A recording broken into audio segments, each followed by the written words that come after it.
Hi everyone. I got a little knife you guys got to check out. This is going to be great. First, let's do our usual spin around the block. You can see a new Winchester up at the top. It's a Winchester, Germany. I'll be doing a video on that. It was built by the Oberts company in Germany. It's unauthorized by Winchester. And of course, in the back there, got my vintage otter, lion steel in front of that.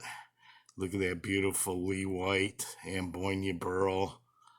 As I'm keeping my promise, the Lee White in the picture every video. And of course, we had to give the Nieto some block time. Well-deserved block time. So we'll keep a little eye on that for right now. Now look over to the left. I got 3 Gunstocks laying out there. There's a new member to the Gunstock family. It's a small family of 3. First, let's take a look in the back here behind the Gunstocks. That's a A.G. Russell Lockback Barlow in Rosewood. I'll be doing one on that too. But let's go back to the Gunstocks. One on the top. Oops. One on the top. Let's zoom right in.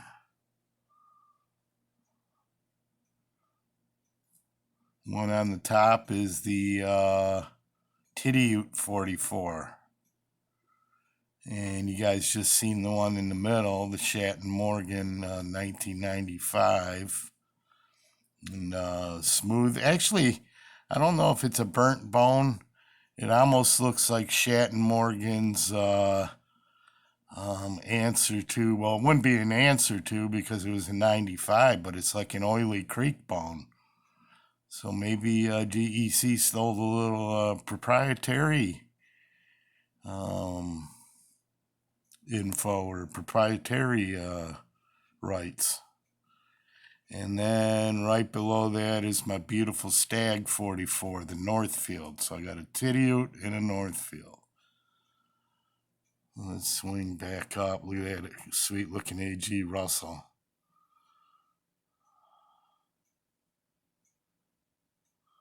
Oh, yeah, I got an update. Since I seen that Lee White, let's do this real fast before I show the new member of the Gunstock family. Yesterday was my 3-week anniversary of carrying this every day as a work knife. And yesterday I was actually batoning the blade with a brass ball peen hammer to cut through some cables. Let's see how the polish is holding up. It's actually holding up. There's no nicks. Lee White, if you're watching this, or Eric, I need to know what kind of steel is on these, because I'm highly impressed. Let's see. You can see she's getting a little nicked up. Still fingerprint magnet up towards the tip here. It's getting a lot of use, especially on this side. You'll be able to see it. But anyway, 3 weeks, and she's holding up fine, and probably the coolest knife I ever take to work. Get compliments on it, and it's just a joy to use with this big ass clip point. You can see I'm putting some good nicks in it. But she's not just a pretty face. She's a tough little gal. She'll get down in the get down and dirty with you in the mud. So, but yeah, Eric, if you're watching this, or Lee White, what kind of steel? Well, I don't think anyone's ever discussed the steel that Taylor Eyewitness uses. Okay, let's get, because we're coming up on 5 minutes, let's do the newest member of the Gunstock family. Now, he's a little guy, but he's a well-known little guy. I hope it looks good on the black, because I'm going to bring out my little funky little invention thing.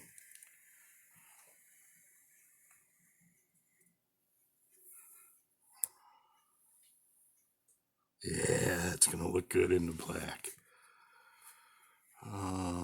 Let's set it right about there. Move the camera up a tad. And here we go, fellas. Stag Dave Busters. This is a 1982. And real Stag. Fighting Rooster. 2-blade Gunstock. The clip in a pen. Let's swing around here. Yeah, there's a good look. That shield is pinned down. I check for pins on that. These bolsters are called coffin caps, which are probably the coolest, especially this end cap. There's your coffin shape. That's side one. Let's give side one a quick blast of LED, see what happens. Way too bright. Okay. Side two. Well, side two is just awesome. This, I think, is a tribute to Jonathan Winterbottom, who lived back in the days when he was the first guy to really make an art out of bone cutting. Look at that Stag. Now this is 3 inches closed. What's that, a little damage there on the cap?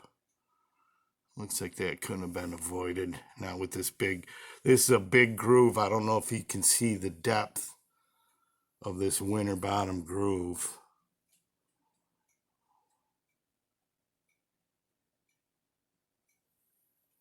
And we'll come back up here. So it only cost me $40. I know $40 is a lot, but to get an original Frank Buster 1982 unused, didn't have the box, but it's never been used and it's been cared for. Let's see if we can get the blade. Let's get this out of the way. I think that's causing problems. They have a sweet Winchester back there too. Fighting Rooster.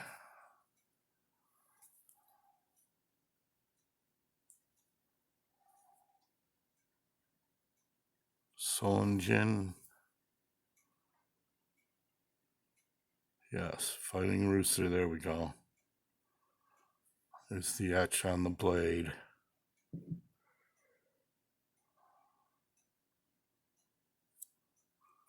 And Frank Buster's Celebrated Cutlery, Germany.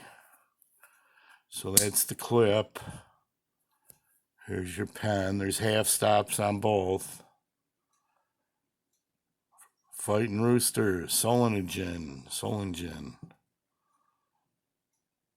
And nothing on that side. But let's put her out and compare her to the rest of the guys in the family here. Have to crank down a little bit. Told you she's just a little gal. Let's clean her up. Yeah, I've seen this, and I'm a fan of Frank Buster's. The guys, they've made some innovations, 6-blade Stockmans, and just a bunch of crazy stuff. But they can do class too.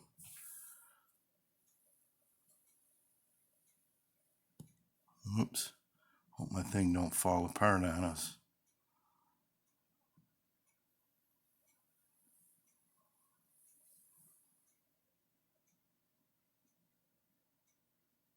Look at that.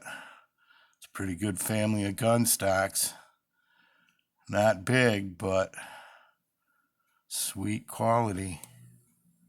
Look at that fighting Rooster blade, that etch. Is that just cool or what? Tell me what you guys think.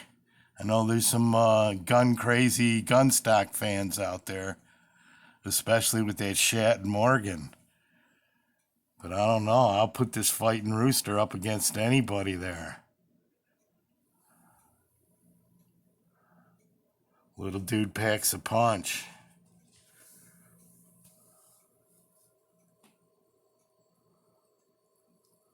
Look at that picture.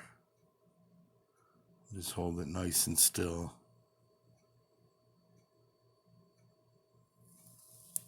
It's a pin shield, well constructed. And we'll finish off here. So I'll be, probably the next video I'll be doing on that Winchester. Get a real close look at that. It's a bicentennial with gold leaf etching. 4 3/8 closed length, swell end. Remind you of anything like an old oil field jack, maybe? That's what I'm going to compare it to. I'm going to pull out the TDU 86. Okay, my friends. We need you to take care and be safe. Bye-bye.